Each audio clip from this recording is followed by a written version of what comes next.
kulanti wacan daawadayaal kuna soo dhawaada Somali American Media oo idinkaga imaanaya magaalada Minneapolis gobolka Minnesota. maantana waxaynu idin soo gudbinaynaa waraysi kooban kuna saabsan tartanka Ward 6. Ward 6 waa degmada lixaad ee magaalada Minneapolis waxaana u tartamaya dhalinyaro badan oo Soomaali ah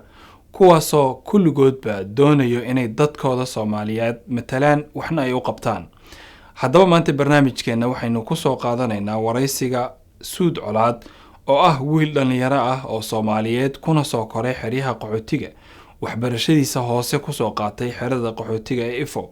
kadibna ka dhamaystirtay waxbarashada dalkan Mareykanka waxa kooban xilliga uu joogo dalkan Mareykanka haddana waxa muuqata in uu ka soo dhalaalay waxyaabo badan haddana waxa uu soo xeydxeeytay oo u sharaxan yahay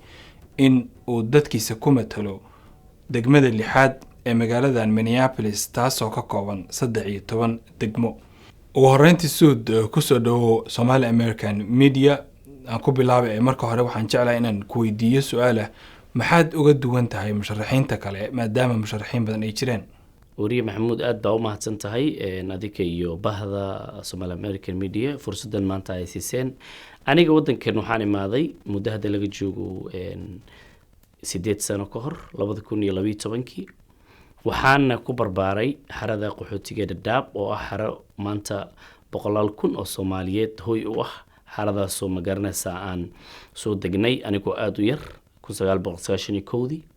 xaradaas dadkii aniga arli ka soo baxay ama 90 ka soo baxay ma ahayn 20 sano nolosheeda kamid aan ku soo qaatay 8 sano ka hor baan fursad helay inaan wadankan imaado anigoo xaradaas joogo ba sida ay bulshadeena marqaati ka yihiin ba waxa u taagnaa in bulshadeena hesho matalaad in dadkeena helaan xaqooda oo marqaati waxa ka ahayd madaxda Soomaaliyeed wasiirka hore arrimaha dibadda Mareykanka dalkan magaranaysa John Kerry gabadhii hore ee wadankan ka ahayd musharax madaxweyne Hillary Clinton dadkaas oo dhan inaan kala hadlayay in xaradan aan la xirin dadka Soomaaliyeed matalaad helaan anigoo xabsi ku jiro qaxooti aan meel u bixi karin ba activist ahaa dadkeena u hadli jiray fursadda markuu Ilaahay siiyay oo aan wadankan weynay fursadaha ka jiraan imaaday marka aan leedahay aan xabsi ku jiro waxa ka wadaa xerada qaxootiga guud ahaan xabsi ah waka xarada xabsi oo meel laga bixi karin oo magaranaysa hadaa baxidna loo xirayo marka anigooba xaraq qaxooti ku jiro oo aan fursad haysan xurriyad haysan baa dadkii u taagnaa oo wax qof walba uu la socday oo bulshadeeni maalin walba oo habeen imaan la u taagnaa dalkan markaa imaaday anigoo kaligay reerkayga la soconin muddo hadda 7 sano iyo bar laga joogane waxaan u istaagay sidii aan dadkeena iyo magaranaysa bulshadan ugu adeegi lahaa gobolka liigu soo dejiyaan active ka ahaa marka Minnesota u soo guuranay magaranaysa hawshan sii waday haday noqoto qaxootiga soo dhaweyntiisa haday noqoto in numberka la badiyo haday noqoto in dadkeena waxbarashadii loo kordhiyo haday noqoto in dadkeena ganacsi iyo fursado la baro especially dumarkeena waxa soo dhan baa u taagnaa 8 sano anoo jaamacadeeda dhiganayo shaqeynayo howlo ku jiro waxa soo dhan waxaan u sameeyay inaan bulshadeena u adeego markii aan arkay magaranaysa 75 jir Soomaaliyeed oo aabba ah Shirwac Jibriil magaciisa xasuusano oo asagoo bas ka soo degayo lagu dilay meel oo hadda aan naga fogeyn 5 daqiiqo noo jirto wadadan magaranaysa park asoo bas ka soo degayo meeshii dawladda u sameeyay leed inuu baska intuu ka dego gurigiisa uu aado baa lagu qasbay inuu 5 minutes 10 minutes lugeeyo maadaama guriga uu degan yahay asagoo waayeel ah uu baska ka fogaa sanadkii laga soo dhaafay 2019 kiyaana la dilay taasoo ahayd wax aad ii xanuunjiye iyo guriyaha gubtay ee magaranaysa Siidar waayeel Soomaaliyeed ay neefti qabatay ee qiiq u dhinteen waxa soo dhimo kale isku geeyay maxaan go'aansaday inaan expertise-kayga iyo wix aan aqaanay oo bulshadeena u adeegi jiray u badnaa dawladda dhexe aan dib u soo celiyo si aan local uga faa'iideeyo dadkeena dhibaatooyinka heestana aan magaranaysa gacan uga geysto sida uga dulqaadi lahaa. Suud taariikhdaada marka la eego inkastoo muddo yar oo 8 sano aad wadankan Mareykanka joogto haddana waxaad leedahay xiriiryo badan idaacado badan iyo dad badan oo aad ku xiran tahay xiriiradaas aad leedahay sidee uga faa'iideynaysaa Ward 6 haddii lagu doorto. maxamuud su'aal muhiim ah sida la socotid dhibaatooyin badan aan haysto oo ay ka mid tahay maanta qofka Soomaaliga ah inuu lacagta sidoo rabo u dirsan karin anagoo American ah oo qof American ah lacag inaan sida rabna aan u dirsan karin because of bangiyada ugu weynaa Mareykanka oonan xawaaladaheena xiriir la lahayn because of dhibaatada wadankeena ka jirto dhibaatadaas hadii aad city council tahay magaalada Minneapolis waa wax oo ma garanaysa dadkaagi aad expertise-ka aan leeyahay iyo ma garanaysa waxa aniga aan isleeyahay waa qaban kartaa inaan dhibaatooyinkaas oo kale dadkeena ka dulqaado in ma garanaysa dhibabka sida ma garanaysa dadkeena markii uu furmo qaxootiga oo madaxweynaha Mareykanka Travel Banka inuu hadduu qaado in dadkeena markay magaaladan imaadaan xayiritaanki markuu baxo in ma garanaysa dadkeena ee magaaladan more welcoming oo soo dhaweyn u sii noqoto oo aan la dhihin magaalada Minneapolis waa magaalo Soomaali ee haleysay ee laakiin picture-kaas aan bedelno oo aan dhahno haddii aad dhakhtarka tagtid qof Soomaaliya kula joogo haddii aad ma garanaysa ganacsi yar tagtid qof Soomaaliya ku furan dadkaas ayagoo waxaan lahayn dollar wadan ee wadanka imaadeen those stories iyo sheekooyinka inaan sheegno si aan u tusno dhalinyarteena oo laga aaminsan inay burcadbeed yihiin oo laga aaminsan inay argixisiin oo laga aaminsan dad waxbarashada ka dhaceynay yihiin inaan tusno dadka aan la joogno 7 sano anigoo wadanka joogay 20 sano wadanka kamid ah nolosheedana qaxooti ku soo qaatay inaan dhalinyaro ahay cunuga Soomaaliyeed ee magaalada degan iyo gabadha yar markay aniga arkaan ay dhahaan suud haduu sameeyo waan sameyn karnaa si ay inspiration ugu noqoto Nelson Mandela madaxweynihii hore South Africa waxa laga heeyaa inuu dhahay qofka wax ugu weyn ee aad siin karto waa inaad inspire garayso aad dhiirigelin siiso qofka haddaad dhiirigelin siiso waa empower garayso inaad wax barasho cimrigiisa aad siisa camal la mid ah qofka duu dhiirigelin helo wuxuu dhahayaa hebel haduu sameeyo waan sameyn karaa sidaas oo kale dhiirigelinta waxa aad uga hadli jiray feeryahanka weynaa oo Amerikaanka ahaa muslimka ahaa Maxamed Cali oo dhihi jiray qofka inaad dhiirigeliso oo wax ugu muhiimsan aad u sameyn karto marka dadkeena hooyada Soomaaliyeed aabaha Soomaaliyeed ninka dhalinyarta ee Soomaaliyeed ee maanta awood u haysto inuu codeeyo inuu dhaho war wiilka suud ama wuxuu uga duwan yahay dadkan kale wuxuu uga duwan yahay 7 sano asoo wadanka joogay buu jaamacadiisa dhameystay award ama hadiyad ama ma garanaysa waxa la dhaho recognition abaalmarin uu siiyo gobolka Minnesota shaqooyinku hayay waxa la dhaho Mareykanka ee backtrack inay dib u fiiriyaan qofka taariikhdiisa kadibna ay saas ugu codayaan qofka Soomaaliyeed si dhalinyarteena bulshadeena iyo community ahaan aan u gaarno baraaro gartay haddii lagu doorto maxaa ku qorshaysan inaad qabato ama aad bedesho aniga waxa ay qorshaysan ma garanaysa suud colaad ahaan haddii dadkeena doortaan waxa ay qorshaysan inaan dhibaatooyinkan haysto oo ay ka mid yihiin dadkeena waayeelka ah caruurteena meesha saa la socotid wardkan Minneapolis 13 ward ka kooban tahay wardkan 6 waxa ku yaalo ilaa iyo 15 heerar wax jaamacado ama dugsi tacliinta sare meelaha lagu barto ama college ahaato ama higher education institutions waxaan lagu dhaho afka qalaad jaamacado ama ma garanaysa xarumo waxbarasho oo waxbarashada sare ay ku yaalaan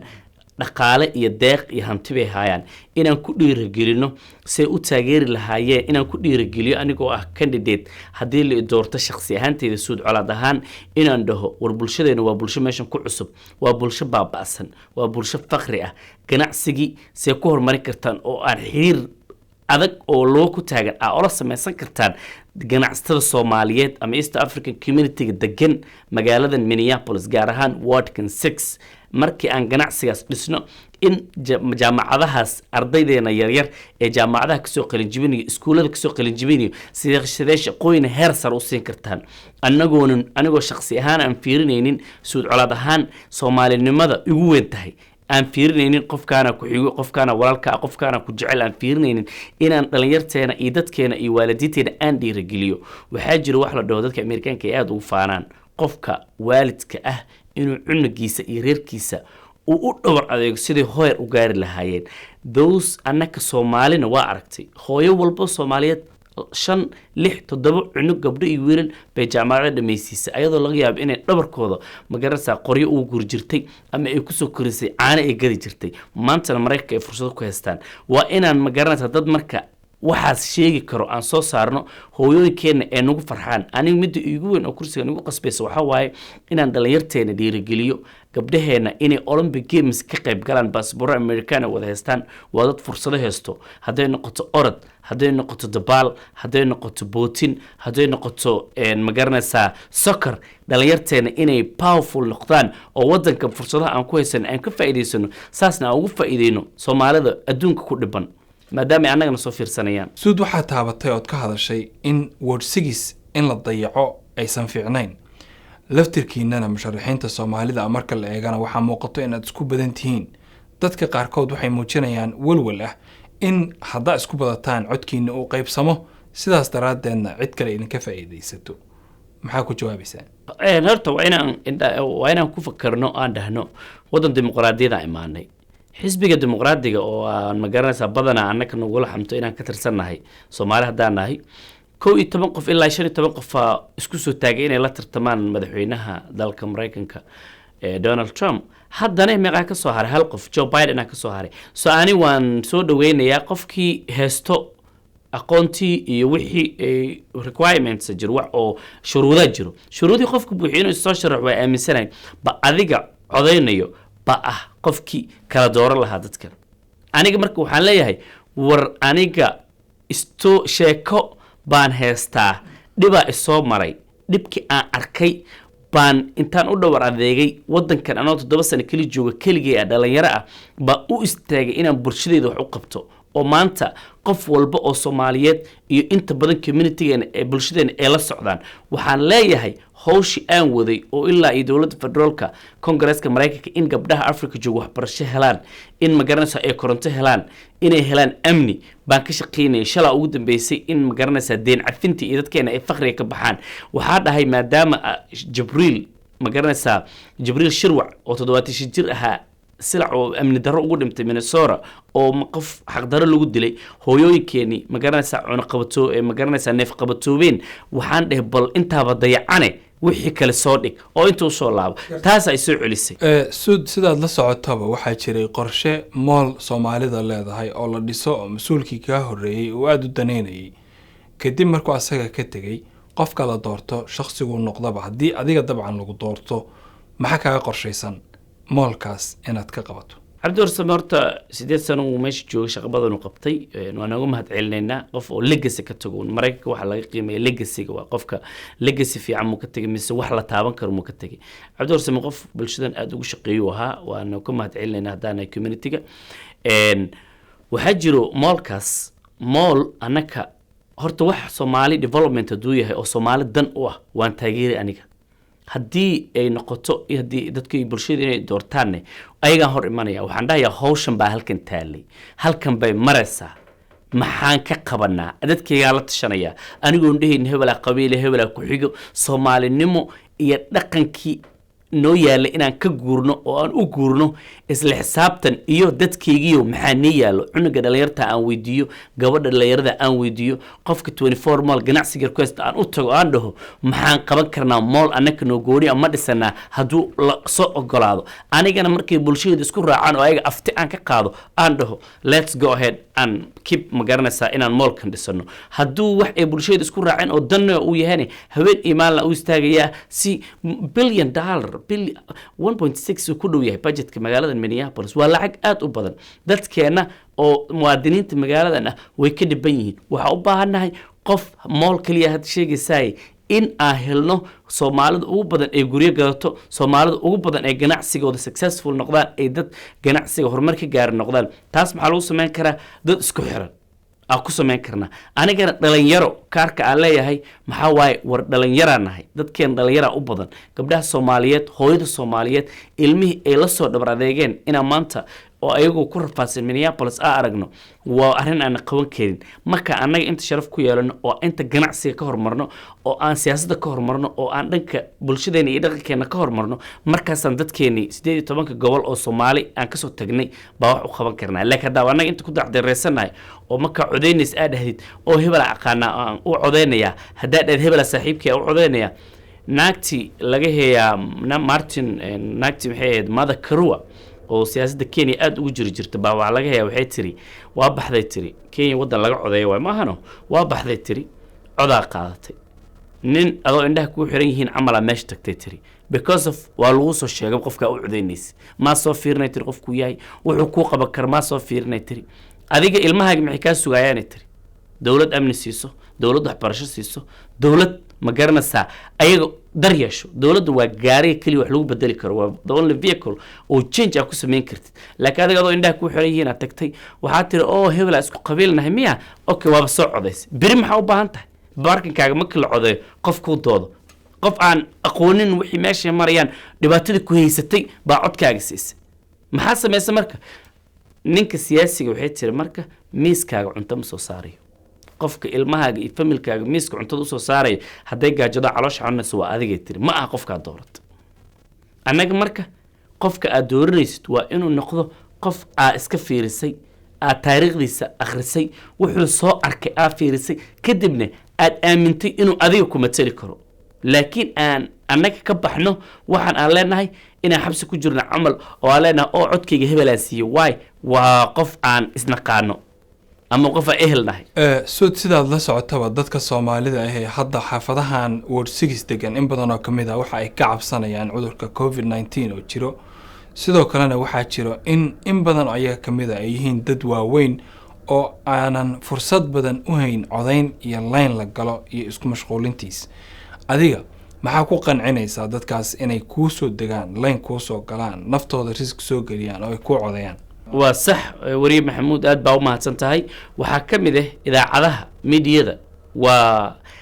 astaan ama xubin ka mid ah dowladnimada iyo dadka noloshooda waa idaacadaha kaalin ay ka ciyaaraan annagana dad muslim nahay wax walbaan sameyno ajir baa ka helnaa soo marka adiga maanta intan aad sameynaysid oo waraysi aad ka qaadaysid qof musharax ah waxa professionalkaaga adoo ku socotid iyo saxaafadaadii still isbedelka ka mid tahay oo dadka inay horumar gaaraan baa ka shaqeynaysaa maanta kaalintan saana ku ciyaartay wariye walba qof walba ilaahay hanti iyo aqoon uu siiyo intuu magaranaysa idaacadda wax ka sheego waa inuu sidan oo kale u sheego asagoo aan lahayn nin jeclaysi asagoo aan islahayn magaranaysa waxbaa ka faa'iidaysa dadkeena waa inay usoo baxaan anika 2016 sheeko waxaa jirtay ah inaan hadaysan ku sheegay gobolka Iowa oo madaxda Democratic Republican ay aad iskugu imanayeen baagaari inta qaatay Iowa ani ma degani qof aan ehelna ma degno maxaa urday maxaa joogay musharaxiintii Mareykanka ugu cadcada oo madaxweynaha noqon rabeen Trump hol ralligiisa tagay Hillary ralligeeda tagay dadkii kale tartamaya ralligooda tagay way inaan Soomaalideena matalo ina microphone ka qaat aan su'aal weydiiyo maadaama sida Iowa important u ahayd ay Minnesota markaas important u ahayd marka waa ina uu jiro wax adiga ku jiidayo way odaa leedahay waa inuu ku soo jiida kaliya walaalkaaga ama gabadhaada ama adeerkaaga Soomaali joogo codkaas ma haysto codka adiga ay haysatid adigu Ilaahay ka baqaysid waa ina dhahdaa war codkaas aan haysto inta qasaarin lahaa hadii maanta qof walba uu seexdo Soomaali ah qof cadaan uu codka qaato adaa jiifat Soomaali maxay ku maamada nin jiiftay saciisa dib dhalay ma fahmaysaa marka waa inay hooyada Soomaaliyeed aabaha Soomaaliyeed mas'uuliyad isaaran oo aad weydiiso wiilkaaga gabadhaada Soomaali socod inay doorasho jirto ha ma soo codays waa part of responsibility doorasho marka qaadanayno passport maxaa lagu dhahay passport Mareykanka qofka 5 sano ka hor 4 sano wadankan imaaday aan wali buuxin awoodda anaga haysan ma haysto waa inaad dareentaa mas'uuliyadda ku saaran مسؤوليته كسارن أو باسبور كاس هيسته وإن قفك أديك ربطي هذا عدس قفك أربطت معه هذه ننجعلسي قويل ولا وعدان ومدو إن هذا المرة وحاقفك أكهشر وهذا قفك باكو آمن كرو هدو حتى شخصي أديك أستقانا أم إهل وكويهن دت كده وده دقيسو وقت جلي إذا عدول بقى دقيستيت إسكو ضايقيني مجرنا كانديدسك أي سوشيال وحي هايان كده بنو حكو عدسا عدكاga inuu yahay noloshaada